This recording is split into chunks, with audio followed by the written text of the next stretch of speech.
Om Vasudeva Sutam Devam Kamsachanuramaddanam Devaki Paramanandam Krishno Vande Jagadgurum. Good morning, everyone. Good morning. Welcome to our ongoing class, Bhagavad Gita in the light of Sri Ramakrishna. Some housekeeping first. Our next two classes are going to be held on Sunday, February 4th, meaning 2 weeks from now, 9:30 as usual. The assignment, and then the class the week after that, so Sunday, February 11th. These are the two classes we're going to hold in February, because after that, I'll be in North Carolina, and then at the end of the month, there will be a lot of guest swamis, and there won't be any class in the last Sunday of the month. So Sunday, February 4th, Sunday, February 11th, next two classes. I hope I'm not making anything. Isn't the 4th What is it? Vivekananda's puja? And Yeah. 11th is Swami Brahmananda's puja. Yeah. Well, it doesn't matter. Brahmananda's. Oh, I see. That's a big puja. Both of them are big pujas. So You want Yeah. to change the Saturday, Oh. Swami? Okay. Yeah, Saturday? Yeah. Oh, then I need to. Okay, let me think about it, and we'll figure that out. Thank you. Oh my goodness. All right, that messes up their our pujas are plan. like, All right. Okay. Well, I'll figure it out and then get back to you guys. The assignment I want to give for the next class is a fairly challenging one. It'll be quite different from what we're used to. I want you guys to focus on a single verse, a single shloka, 2.16, the 16th verse of chapter 2. Na sato vidyate bhavo, na bhavo vidyate sata. It's a notoriously cryptic and difficult verse and very abstract, unusually abstract for a text like the Gita, in the context of Krishna encouraging Arjuna to fight in a war. Classical Advaitins have a field day with it and say that it contains the essence of Advaita Vedanta philosophy. And different interpreters have very different interpretations of this verse. And so the assignment is going to be a comparison of 4 different interpretations of this one verse. Śaṅkara's, from this book, Medhananda's translation is the best one, as far as I'm aware. Number 2, and read it in this order, 4, in sequence. First you start with Śaṅkara's. There's a reason why there's a sequence, because his is the oldest and other people have read his and react to his. Second, Rāmānuja's interpretation of verse 2.16. Third is Sri Aurobindo's.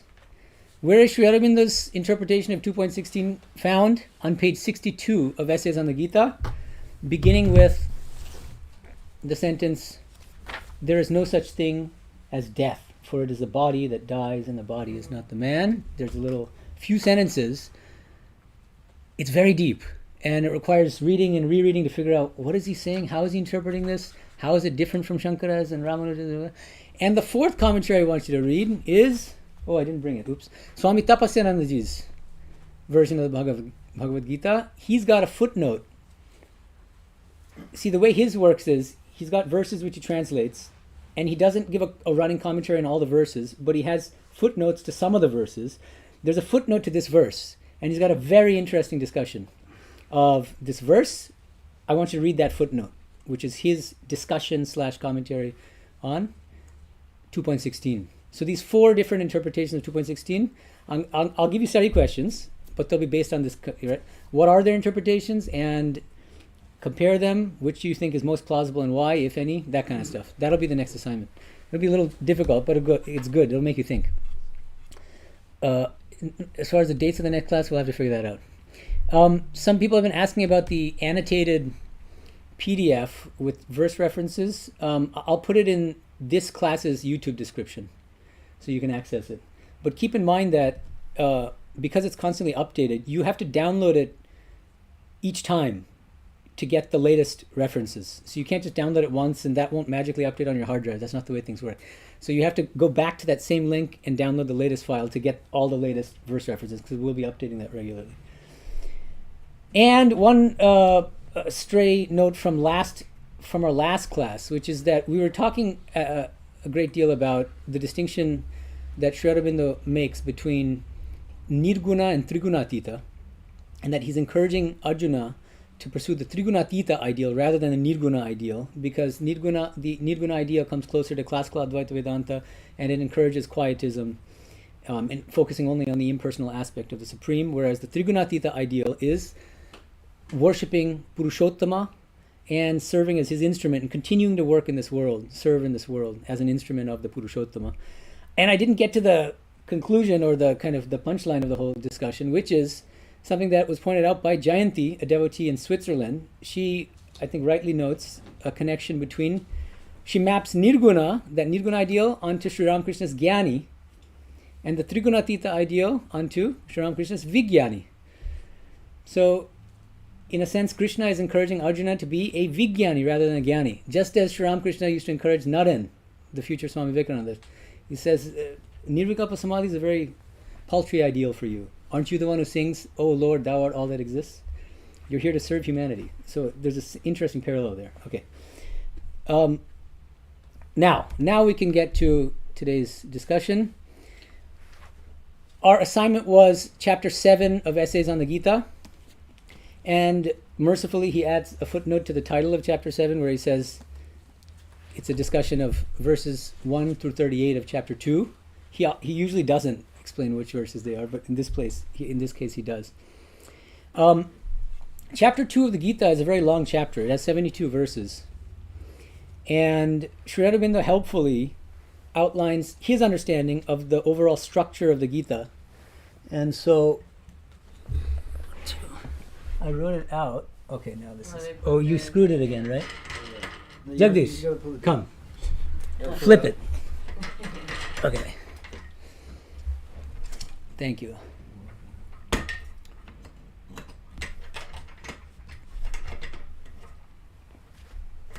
Okay, so on Sri Aurobindo's interpretation of chapter 2.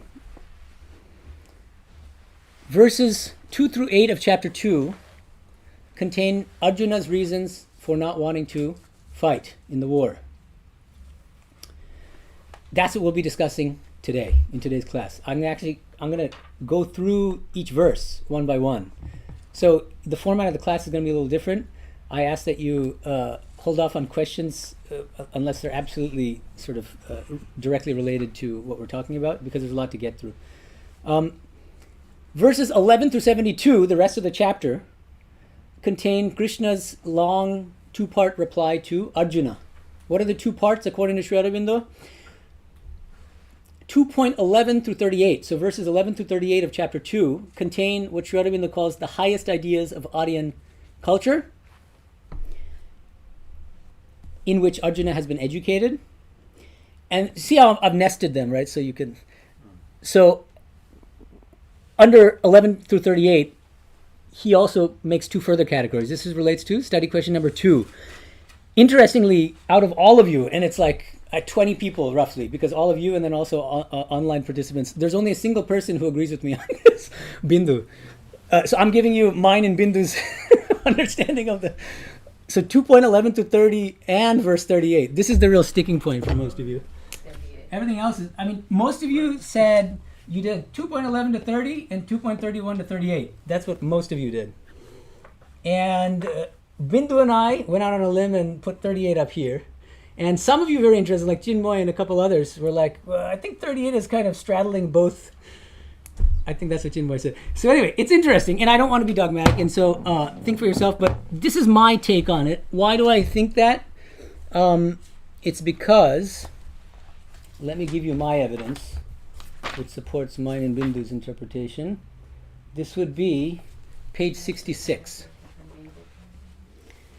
Sri Aurobindo says, very top of page 66. This heroic appeal, the heroic appeal is this, 31 to 37. People are going to make fun of you. They're going to say you're a loser and that you're not brave, you're a coward, that kind of stuff. Your name will live in infamy. This heroic appeal may seem to be on a lower level than the stoical spirituality which precedes, and the deeper spirituality which follows. Okay, hold on. So this heroic appeal is this, okay, 31 to 37. May seem to be on a lower level than the stoical spirituality which precedes. This is what I think he's thinking of 11 through 30. Okay. about how it's only the body that perishes, not the soul, and so on and so forth. And the deeper spirituality which follows, I think here he's thinking of 39 to 72. Literally follows the next verses. Another and larger reply founded on a more intimate knowledge. Then he explains, for in the next verse, so what's the next verse? 38. For in the next verse, so after 37 comes 38. In the next verse, the teacher bids him to make grief and happiness, loss and gain, victory and defeat, equal to his soul, and then turn to the battle. The real teaching of the Gita. That's my evidence for putting 38 up here in the philosophical and moral conceptions of Vedanta. I think there's a case to be made for the kind of, it straddles the border between the two maybe, but I think it leans more to the philosophical and moral conceptions of Vedanta, but you can decide for yourself. Okay, and I don't want to harp too much on it because most of you got the basic idea, and the only real sticking point, the question was, where does verse 38 fit in? And intelligent people can disagree about that. But just think about it more, and you can think for yourself. And now, for today. I did ask you yesterday on WhatsApp to download the Gita app. So please open the app now, because we are now going to go through chapter 2 of the Gita, verse by verse. And we're going to try to get through all of Arjuna's reasons for not wanting to fight. And it's the first time that we're going to be introduced to the actual Sanskrit at length. I'm going to recite either a full quarter or some words in Sanskrit, and I'm going to ask you to repeat after me. For those of you who don't know Sanskrit, I hope there are different settings when you first install the app, and so some of them are like show the English transliteration, show the Anvaya. That's really important. You need the Anvaya to be showing, because I'm going to go through the Anvaya. What does Anvaya mean? Anvaya means, see, in Sanskrit, because it has a lot of cases, it's a highly inflected language. Word order doesn't matter as much as it does in a non-inflected language like English. In English, you can't say walks dog street. You can, but people think you're crazy. The order itself conveys the syntax and all that. In Sanskrit, it's a much more fluid and flexible language. So they changed the word order to fit the poetic meter, because this is poetry. Gita is poetry. So what an anvaya is it's a rearrangement of the words in a given verse to make the meaning of the verse more readily intelligible. Do you follow? Let me give you an example. Let's start with the first verse of chapter 2. Sanjaya uvacha tam tatha kripaya vishtam ashrupurna kulekshanam vishidantam idam vakyam uvacha madhusudanaha. Now, depending on your settings, you should have Anvaya below it or a little beneath it. So let's look at the Anvaya now. And there is an English transliteration of Anvaya. If you made the settings, you're not finding it? Yeah. No, you have to click on the verse. Oh boy. Just press on the verse. People are... No, but I think because when you installed the app, you need to turn that on. Like there are different settings. No. Go to Or the what? verses. Okay, I'm going to show here. You see this thing?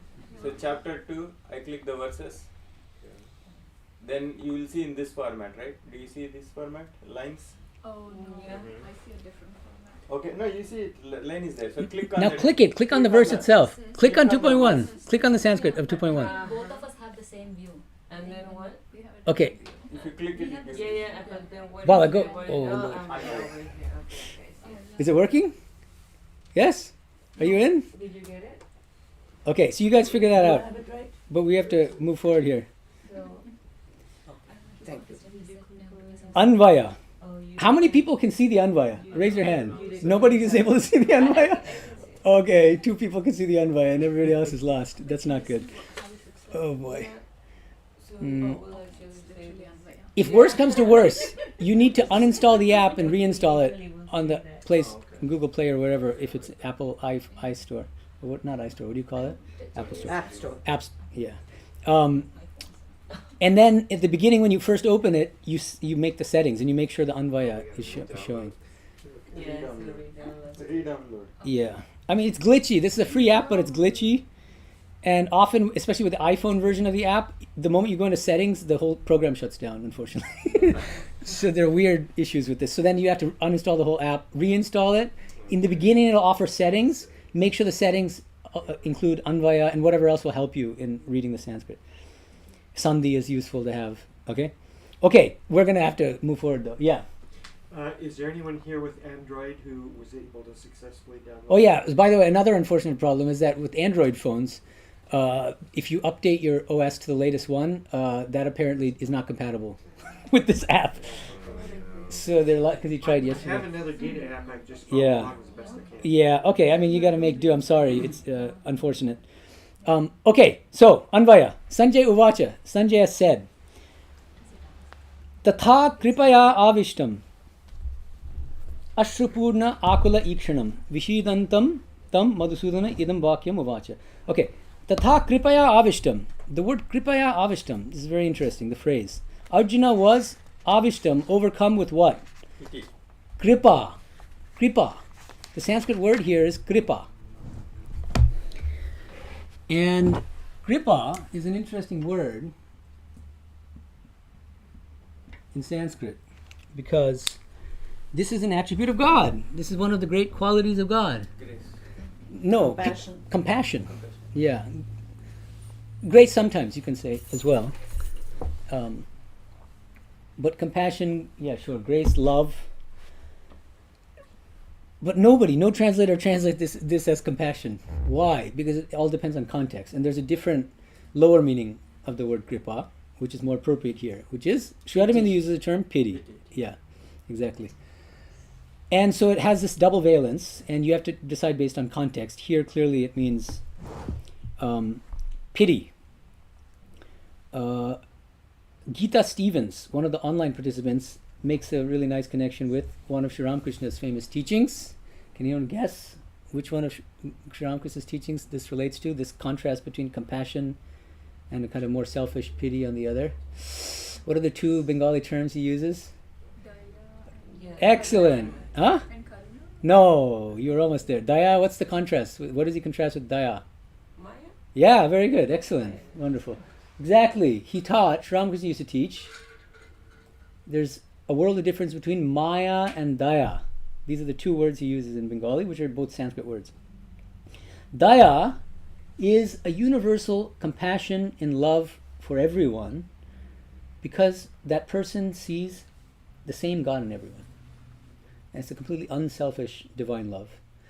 Maya, by contrast, it's also love, but it's a selfish love based on selfish attachment to me and mine, to those who are mine, to possessions that are mine. You see?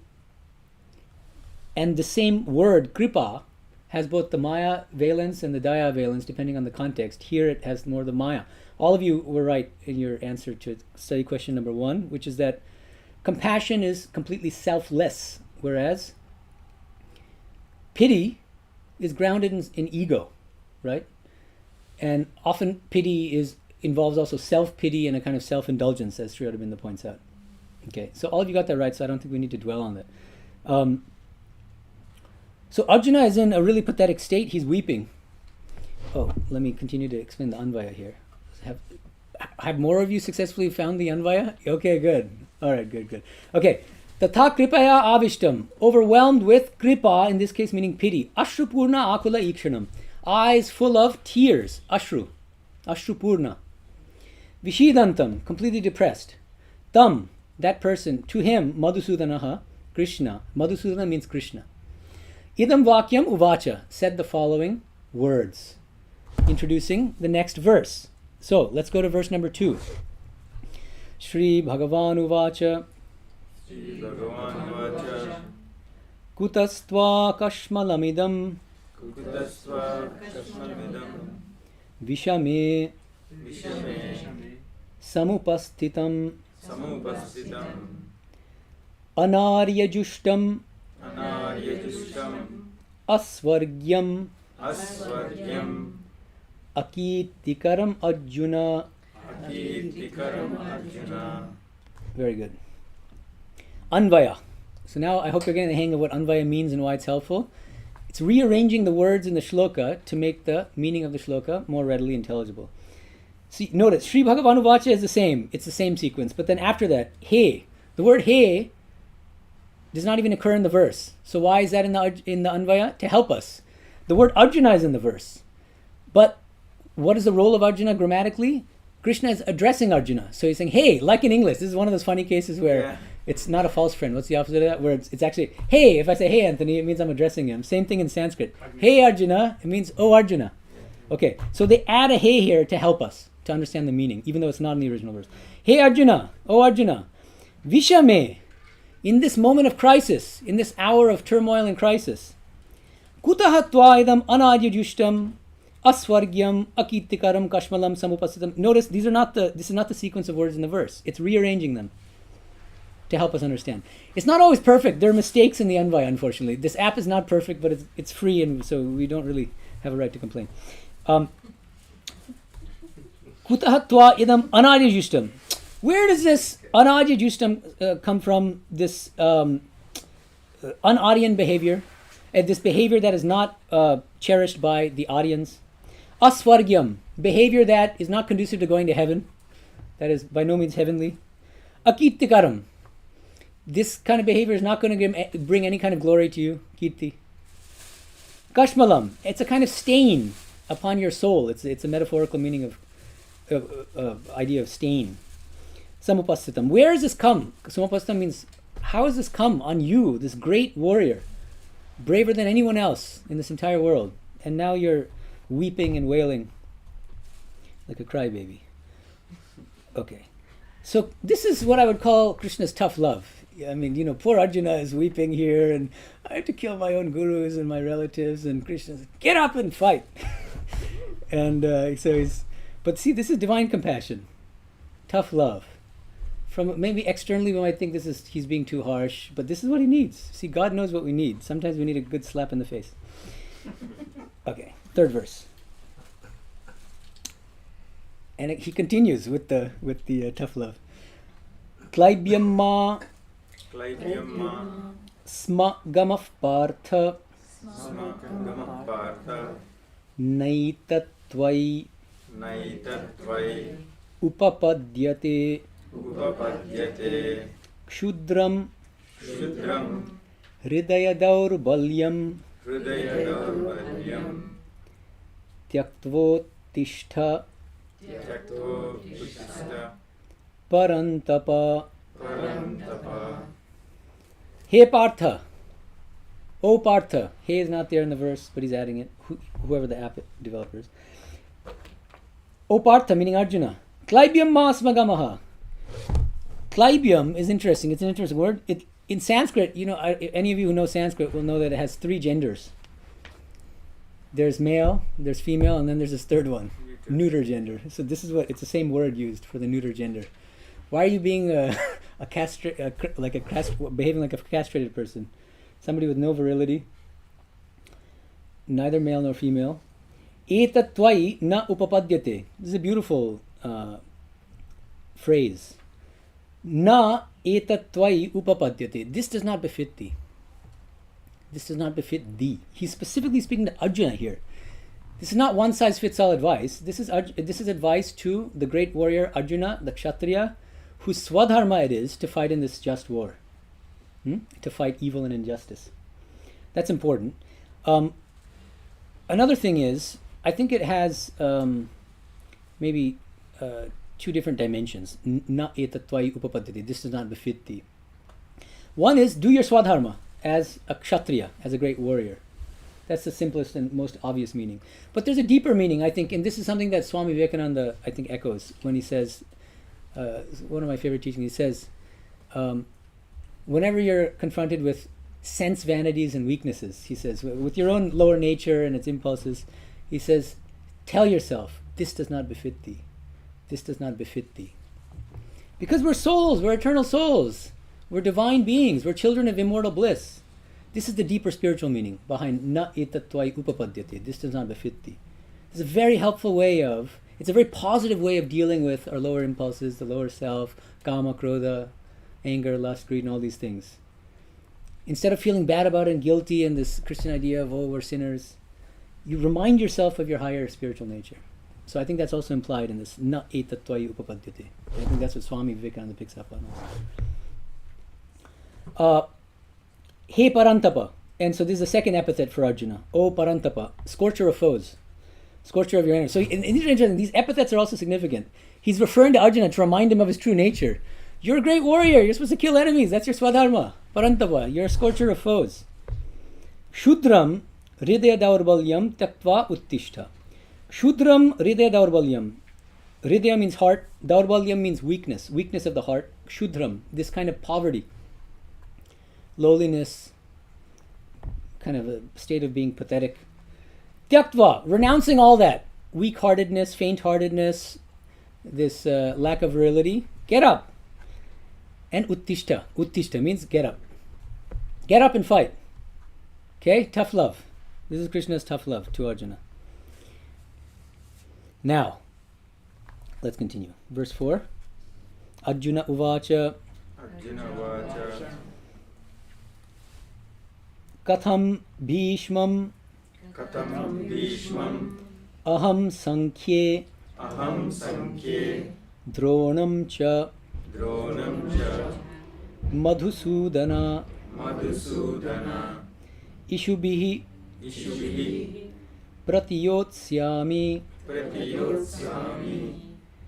pujarhau Pujarhau. arisudana. Arisudana. I broke the sandhi in the last word. Don't ask me what sandhi is. That'll be a different Sanskrit class. But just to make it a little easier to pronounce the words. Okay. Anvaya. Arjuna uvacha. Arjuna says in response to Krishna's tough love. What does he say? He gives more excuses. He's already given excuses in chapter 1, if we recall. A bunch of excuses. I don't want to fight for this reason, that reason, this reason. And Krishna's giving him tough love and saying, get up and fight. Be a man. Be a true kshatriya. And he's not taking it yet. He hasn't quite hit rock bottom. He's moving toward rock bottom. He gets to rock bottom soon. We'll get to that. Hopefully we'll hit rock bottom with him. And then slowly we'll come up again. All right. Arjuna uvacha. Arjuna said, Hey Madhusudana. O Krishna, Madhusudana. Bhishmam dronam cha sankhye ishubhi katamaham pratiyotsyami. Two of his most beloved gurus, Bhishma and Drona, who are Sankhya in this battle, on the other side, facing him. How in the world can I Ishubhihi with arrows, Pratiyotsyami, strike these two beloved gurus of mine? This is unthinkable, unconscionable. Arisudana. That's just another epithet for Krishna. Pujarho. Pujarho. This is the Sanskrit also has singular, dual, and plural. This is the dual form. Why dual? Because two gurus, Bhishma and Drona. So, Pujarho is an adjective modifying Bhishma and Drona. They are Pujarho. They are worthy of being puja. Like we worship Sri Ramakrishna, they're my gurus. They're worthy of worship and reverence, and instead I'm going to kill them? Shoot them with arrows? Unthinkable. This is what he's saying. Now, actually, I think it'll be helpful for us to contextualize verses 4 through 8, okay? The remainder of the verses outlining Arjuna's reasons for not fighting, to read a little bit from page 60 of Essays on the Gita. Sri Aurobindo says the following. This is more or less smack dab in the middle of the page. He attempts, meaning Arjuna attempts still to justify his refusal of the work of fighting in this just war, and puts forward in its support the claim of his nervous and sensational being. Are you guys with me? Are you following? Good. Notice, another one of his famous long sentences with the claim of X, the claim of Y, the claim of Z, the claim of... Notice the different claims here. So let's go through them carefully and then try to map them onto the verses. Okay? Puts forward in its support the claim of his nervous and sensational being. Keep this in mind, okay? Which shrinks from the slaughter with its sequel of blood-stained enjoyments. What is he referring to? 2.5. We'll get to that next. At least this is my take on which verses he's thinking of. Next, the claim of his heart. See, so Sri Aurobindo is classifying the different kinds of excuses or reasons Arjuna is giving based on the different aspects of his egoistic being. These are all parts of the ego, actually, but different aspects of it. First is the claim of his nervous and sensational egoistic being, meaning just at the level of feeling. And even physiology, like he feels like nauseous. It's making him nauseous to even think about killing his gurus. The claim of his heart, which recoils from the sorrow and emptiness of life that will follow his act. Here, arguably, he's thinking of 2.6, maybe. But again, we can talk about it or think about it. Third, the claim of his customary moral notions, which are appalled by the necessity of slaying his gurus, Bhishma and Drona. This, I think, is referring to the verse we just read, 2.4, right? Because it's specifically referring to Bhishma and Drona and how can I kill my own gurus, my beloved gurus? The claim of his reason. Fourth kind of claim, aspect of his egoistic being. The claim of his reason, which sees no good, but only evil results of the terrible and violent work assigned to him. Here, I think he's thinking actually of he's going back to chapter 1. If you can go back later and see, verses 31 to 43 fully in chapter 1 are all about these bad things will result, these evil consequences will result if I kill these people in battle, if you remember. So I think Aurobindo is also thinking of that. He doesn't talk so much about consequences here, but there's some implication, like it's implied in some of these verses as well, but I think he has primarily in mind chapter 1, verses 31 to 43. Then, Aurobindo says, he is resolved that on the old basis of thought and motive he will not fight, and he awaits in silence the answer to objections that seem to him unanswerable. This is verse 9 of chapter 2. We'll get to that, hopefully. It is these claims of Arjuna's egoistic being, notice, all of these are different claims of his egoistic being, that Krishna sets out first to destroy in order to make place for the higher law which shall transcend all egoistic motives of action. The higher law is, of course, the spiritual divine law that he's teaching to Arjuna for the remainder of the entire Gita, actually. Okay? So, with that as a context, we can think about... So we already know. I think that Aurobindo is thinking of the egoistic claim of his customary moral notions. He's bringing morality here. They're my gurus. It's unethical to kill your beloved gurus. And it's worth noting also in this context that on page 59, Aurobindo says, he's hinting that, he says, Arjuna's self-pity is also a form of self-indulgence. I think this is a good example of him feeling pity for himself also. They're his gurus. This is like the Maya, right? When Sri Ramakrishna says Maya versus Daya. They're my gurus, my beloved ones, even though they are in the wrong and they should be killed from the standpoint of universal justice. And it's my duty as a kshatriya, as a warrior, to fight for justice. Because they're my gurus. Do you think he's as worried about other people's gurus? No. You see the idea here? It's all about me and mine when it comes to self-pity and self-indulgence. There's a ego. It's grounded in ego. Okay. Let's go to verse 5. Now, this is important. And before you chant, also, you have to know, this is suddenly a longer verse. It's a different poetic meter. It's called upajati. The other kind of verse has 8 syllables in each quarter. 8, 8, 8, 8. All the other stuff that we're used to. It's called shloka meter. Informally, we call any verse in a scripture a shloka. That's actually not strictly accurate. Shloka is actually a type of poetic meter which has 8 syllables per pada, per quarter. P-A-D-A. Okay? This is is it the first time? It might be the first time, but I could be wrong. It's at least one of the first times. In chapter 2 at least. Yeah, at least in chapter 2 it's certainly the first time. And maybe in chapter 1 it comes, but I'm not sure. We have to check. Chapter 11 is full of this longer meter. Upajati it's called. Upajati. U-P-A-J-A-T-I. This kind of poetic meter has 11 syllables per quarter. Still 4 quarters, but each quarter has 11 syllables rather than 8, which means it's longer and the chanting style is slightly different. It's harder to memorize for those of you who are struggling to memorize the Gita. That's why when I was memorizing Gita, I put off chapter 11 for the end, because it's by far the hardest chapter for me to memorize, because they're all full of these longer verses, longer meter. Okay, now, before we start reciting together, I want to say one more thing. Why the sudden shift in poetic meter? Is it just why? No, there's a reason. Poetry, there's always a reason when a great poet changes meter, rhythm, different things. I find, this is my own reading of Gita, I find that when Bhagavan Krishna, it's not Krishna actually, this is Arjuna speaking. when the poetic meter shifts to the longer one, it tends to convey deeper emotion and feeling. Because chapter 11, just to anticipate a little bit, is about Arjuna's ecstatic spiritual vision of Krishna everywhere and in everything.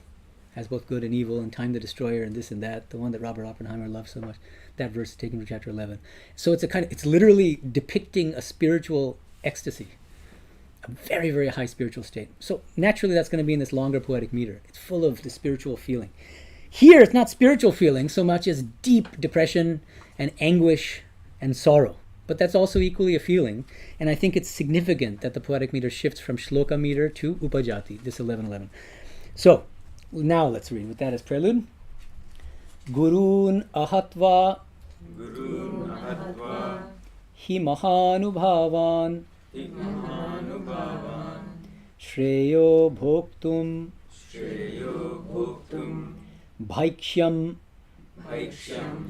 apihaloke hatvatakaman tu guruni heva bhunjiya bhogan rudira pradigdhan. So notice very different chanting style, right? Because it's a longer meter, upajati. Anvaya, Mahanubhavan Gurun Ahatva. So he's painting two scenarios. In one scenario, I don't kill my beloved gurus. Mahanubhavan Gurun, these great souled gurus of mine, Bhishma and Drona, Ahatva, not killing them. Ihaloke bhaiksham api bhoktum shreyahahi. It's better for me not to kill my beloved gurus and instead to do what? To become a monk. I hear this a lot from people in the world who are going through some terrible suffering. Something happens, their boyfriend dumps them or something, and then it's better to be a monk. And so it's kind of like that. It's what Sri Ramakrishna calls markata vairagya, the dispassion of a monkey. Yeah, it's like, so I just let me be a monk because this is not pleasant for me. This what is actually my duty. Let me do somebody else's duty because it's kind of nice. You sit around, people do pranams to you. All right. So this is one scenario. Then he says, what happens if I kill my gurus? Gurun hatva, if I kill my gurus. So the previous is ahatva, that means not killing.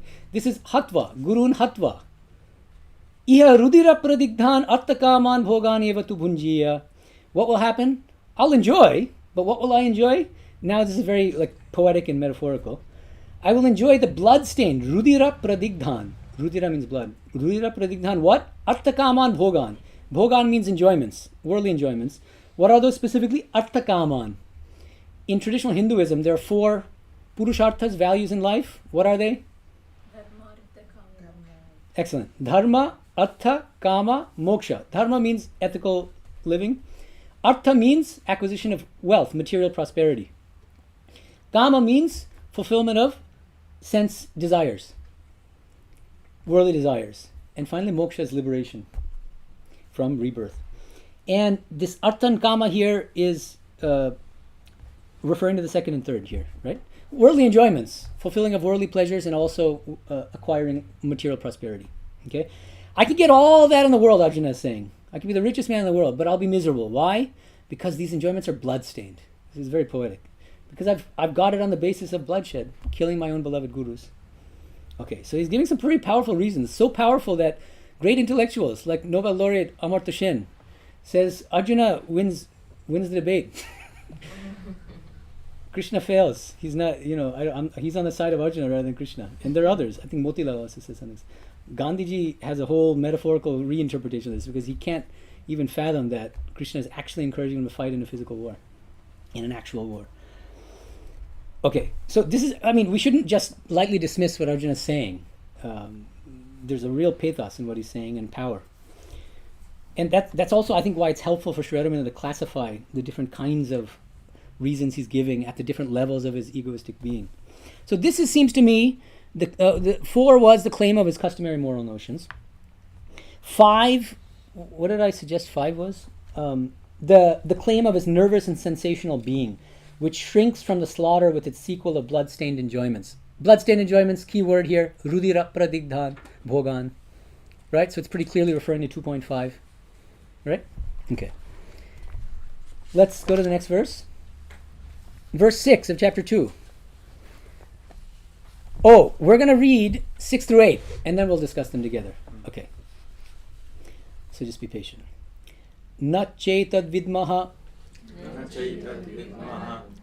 kataranno gariyo yadva jayema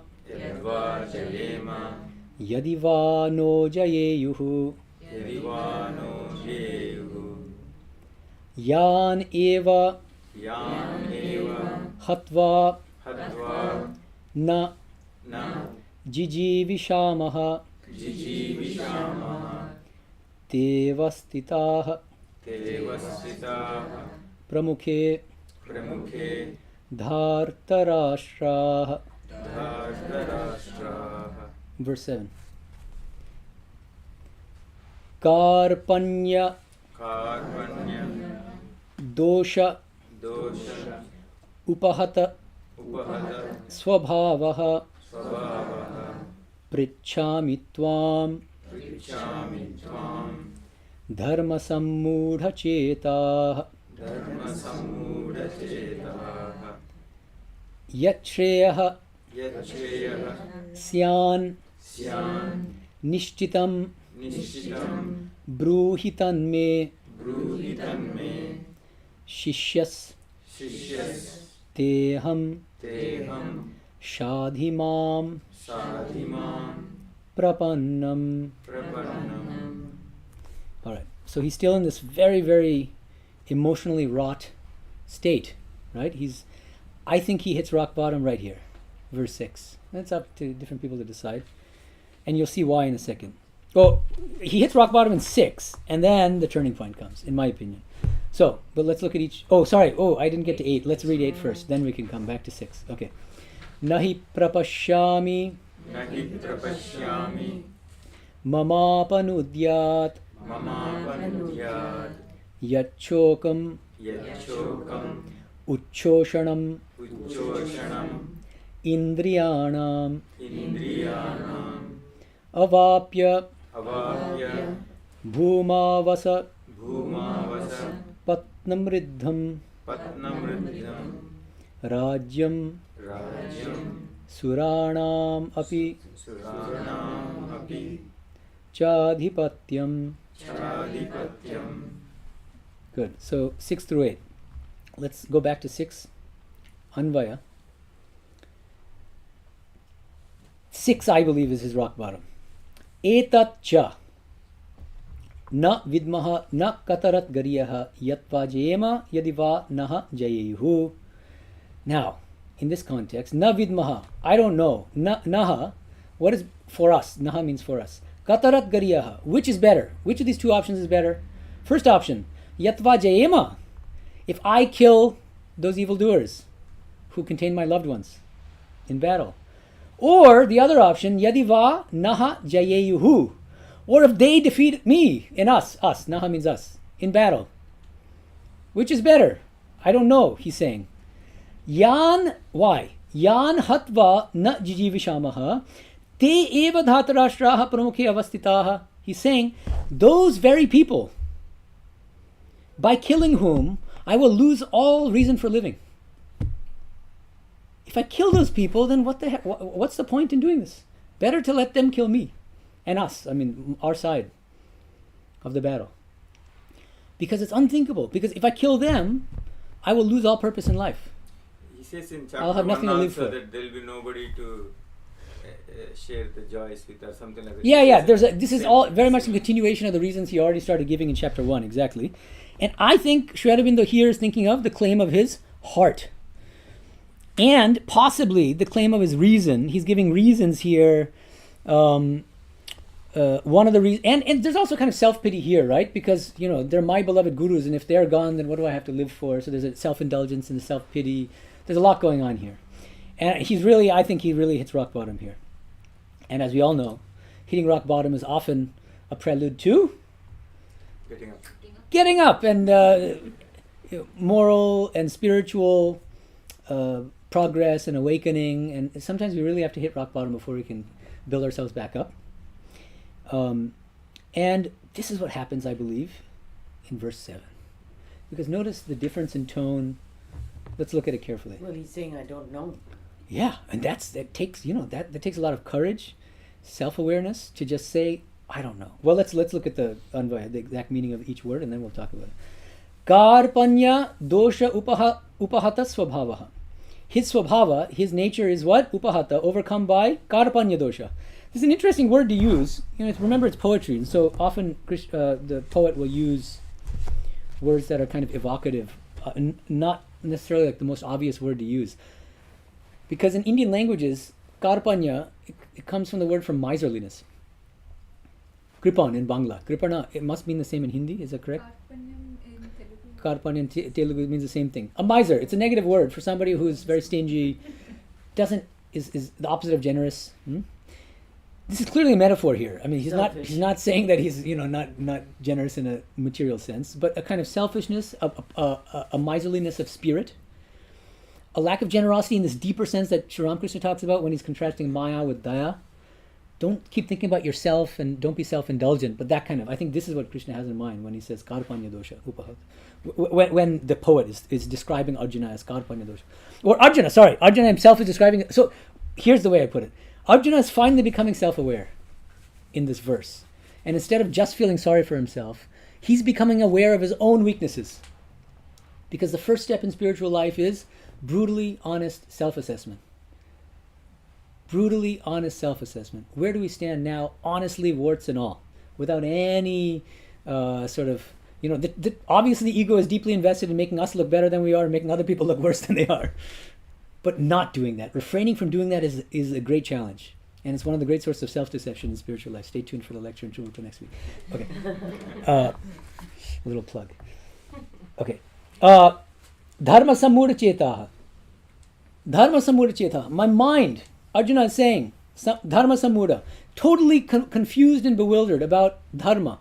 What the heck I should do? He's admitting it finally. Before this, he knows very confidently what he should do. Not fight. Now he's saying, I don't know what to do. This is a remarkable turn of events. I think this is a real turning point for Arjuna, in my opinion. He hits rock bottom and he finally says, I just don't know what to do. And I'm admitting that my mind is confused and bewildered. Tvam prachami, and therefore, look at the humility here. Tvam prachami, I ask you, I take refuge in you, O Krishna.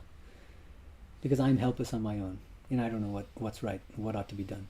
Yat shreya syat, tat me nishchitam bruhi. Tell me, O Krishna, bruhi. Yat shreya syat. Tell me what I ought to do. What is the best course of action? Shreya. Aham te shishyaha. I am your shishya, your disciple. Now, see the humility of a disciple here, finally. After all the excuses and this, I won't. Like a stubborn child, now he's saying, I'm your disciple. Then he finally says, very beautifully, very pathos-laden, Tvam prapannam mam shadhi. Tvam prapannam mam shadhi. Shadhi means teach me, instruct me, guide me. Who am what? Who is the me here? Tvam prapannam, who has taken refuge in you, O Krishna.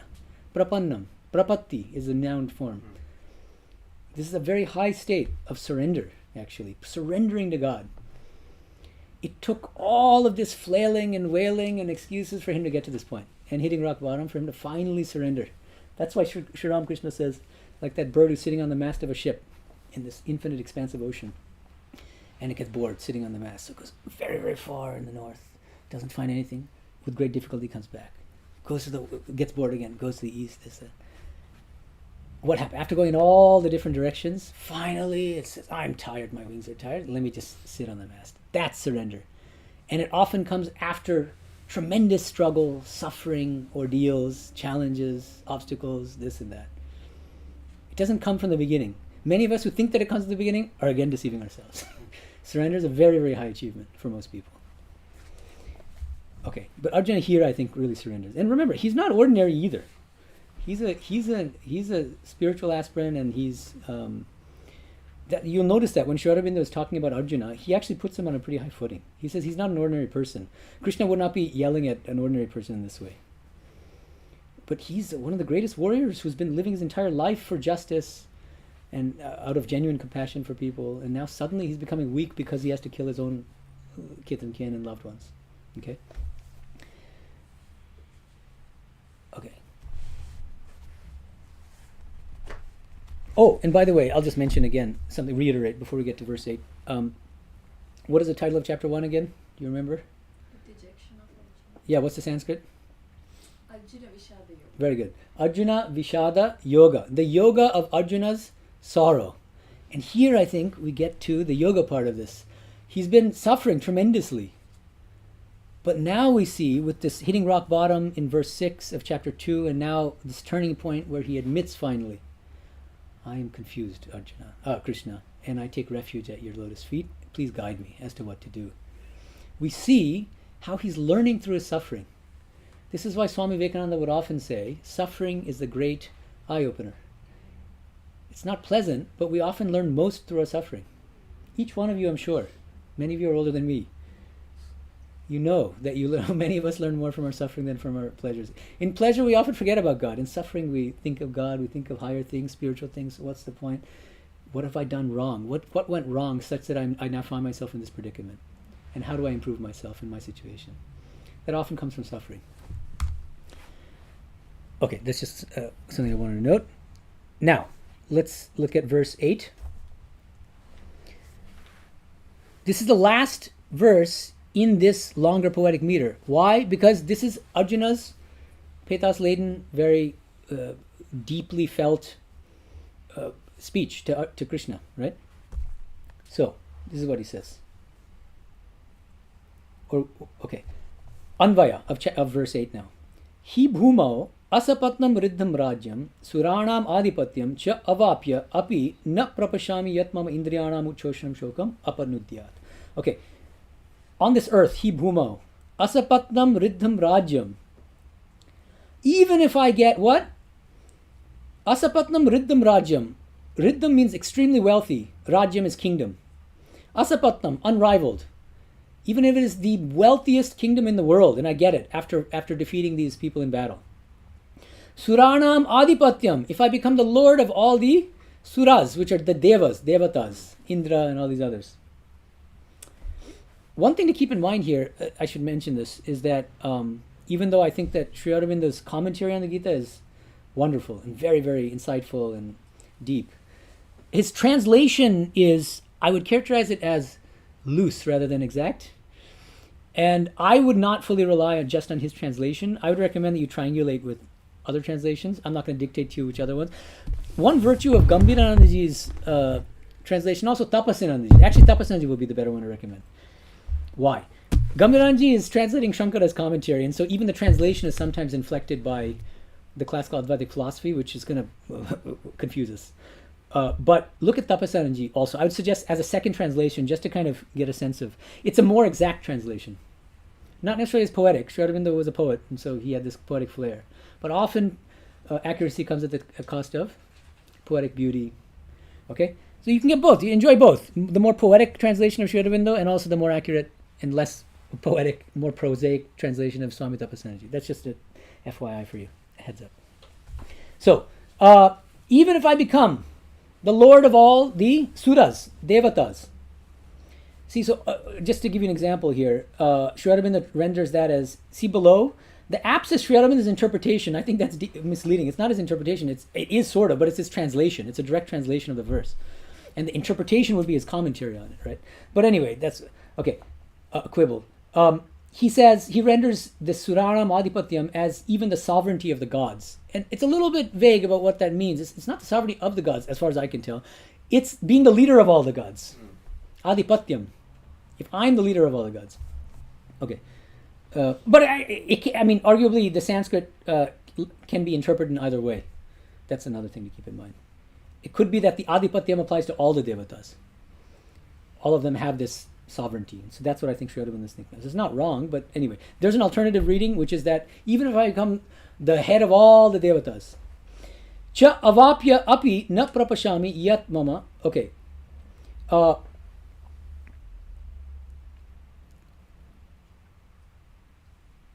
Even if I get all this, avapya, okay?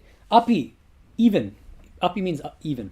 Even if I get avapya, all of this wonderful stuff, na prapashami, I don't see. Yat mama indriyana muchoshanam shokam apanudyat. I don't see what's going to remove apanudyat. What? Mama, my, indriyanam uchoshanam shokam. Shokam, my terrible affliction, sorrow, depression, anguish, which is indriyanam uchoshanam, which dries up my senses. Again, what Sri Aurobindo is calling self-indulgence and self-pity. Ultimately, it comes back to this self-pity. After this moment of awakening, this turning point in the previous verse, verse 7, where he's admitting that he's helpless, he doesn't know what to do, he takes refuge in Krishna. Again, this like last gasp of ego coming out again. In verse 8, right? And he's saying, woe is me. I'm in such a terrible situation. You should feel sorry for me, Krishna, and instead you're beating me over the head with my impotence and lack of virility. Okay, and so we're concluding today with the next verse, because this will wrap up the whole. Sanjaya Uvacha, verse 9. Sanjaya said, Eva Muktva. Now we're back to the old easy meter. This is easier. You can breathe easy. Eva Muktva Rishikesham. Gudakeshaha. Parantapaha. Nayotsya. Iti Govindam. Uktva. Tushnim. Babhuvaha. Anvaya. Sanjaya said, Sanjaya Uvacha. Parantapaha Gudakeshaha. These are two epithets for Arjuna, the scorcher of foes, Parantapa and Gudakesha. It's in the first case, which means he's the one who's speaking. Rishikesham. So he just said all this. Sanjaya is saying, Arjuna gave all these reasons for not fighting to whom? Rishikesham. That's a word for Krishna. Rishikesha is a word for Krishna. That's why the famous city in India is called Rishikesh. Evam uktva, having spoken to Krishna thusly. What does he say? Na yotsye. You might be wondering, na yotsye, where's the yotsye? It says na yotsya iti in the verse. This is the thing with sandhi in Sanskrit. Any of you who have struggled to learn Sanskrit will know that one of the toughest parts of learning a language is this hundreds of what are called sandhi rules, Sandhi, which means when you're confronted with a Sanskrit sentence, a Sanskrit verse like this, the first step, and if you're good at Sanskrit, it happens automatically or implicitly, but when you're still learning, this is very conscious and explicit. The first step is decoding. What do I mean? Because Sanskrit is a very beautiful language. Part of the reason it's so beautiful is because of these sandhi rules. These are rules of euphony. Euphonious combination of letters. When the last letter in a word in Sanskrit comes into contact with the first letter of the next word, often these letters undergo a phonic transformation to make it roll off the tongue more easily, to make it sound more euphonious. These are called sandhi rules. They're strict rules about if sa comes into contact with, if a visarga comes into contact with this, then it transforms into this. Hundreds of these sandhi rules. All of these verses have the sandhi, which means to decipher the meaning of the verse, the first thing you have to know is what the words are before you apply sandhi to them, which are the original words. So here, na yotsya iti is what the verse says in the first quarter of the second line of verse 9 of chapter 2. Na yotsya. Actually, that's sandhi has been applied. Why? Na yotsye iti. E in combination with I from the iti. E in the yotsye, the last syllable of the yotsye, when E comes into contact with the I in iti, it becomes na yotsya iti. Because try to pronounce na yotsye iti. You see how you trip over it? Yeah. This is the genius of the Sanskrit grammarians who developed the language, Panini and before him probably.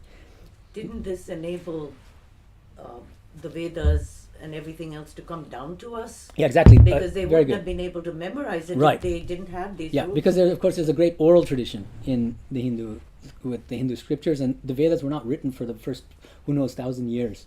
They were orally handed down. All these rules help to make it easier to recite and to memorize, and then recite to the next generation of people to keep the Vedas going. And that's why Brahmins in India, they often Tripati, they're they belong to different shakhas of the Vedas, and they're responsible for memorizing a certain portion of the Vedas going back to hoary times. They may not do it anymore, but that was the idea in fact. Okay, so thank you for that point, Bindu. Okay, so that's a little mini lesson on Sandhi. Don't freak out, but Sanskrit is a difficult language. And I'll say one small thing, which is funny. When I first started learning Sanskrit at Berkeley as a PhD student, in the first semester, first day, packed full of people, 25, 30, 35 people. Yeah, I want to learn Sanskrit. And we're using the textbook written by the teacher, Sally Goldman. She and her husband are both Sanskritists, Robert Goldman and Sally Goldman. And they co-authored this textbook called Devavani Praveshika, which means literally welcome to the language of the gods. Sanskrit is such a lofty language. And it's a notoriously difficult textbook.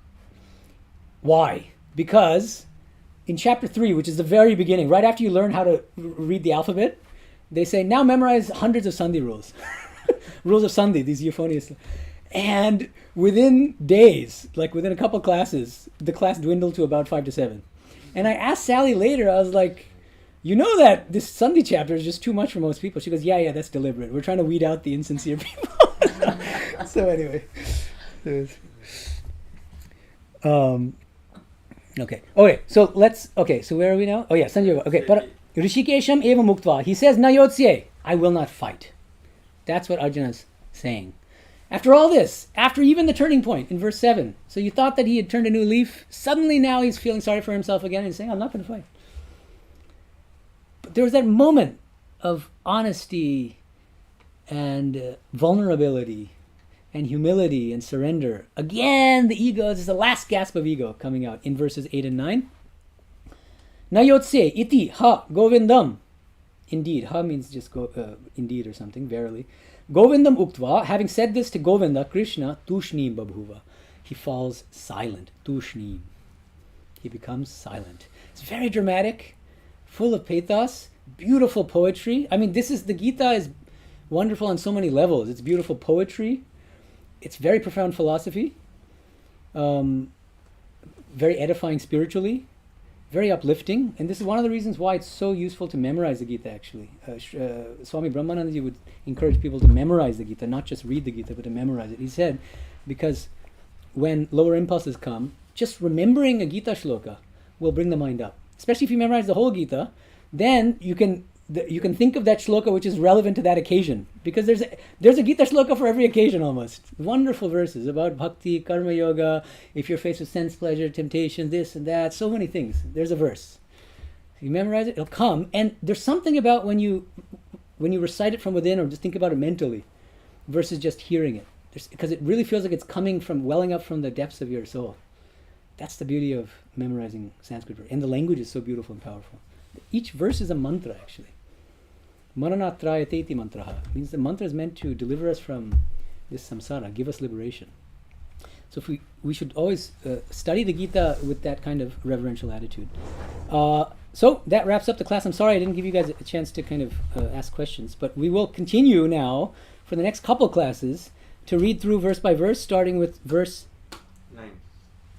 10. Verse 10, because we just covered 9. Right? Krishna's response. Right? Yeah. And so that means we don't have any new reading from Essays on the Gita, because remember, this chapter that we read for today was discussing 1 through 38. We're going to come back. We're going to revisit the same chapter that we've already read several times. But for the next assignment, as I said, is a very challenging one. Comparative study of 4 different interpretations of verse 2.16 of the Gita. You got to put your nerdy glasses on, be like Medhananda, and this is what scholars do, actually. And so you get a little taste of what it's like to be a scholar writing about the Bhagavad Gita. All right, so do your best and leave the rest, as they say in India. Leave the rest to God. Om Shanti Shanti Shanti Harihi Om Tat Sat Shri Ramakrishna Arpanamastu.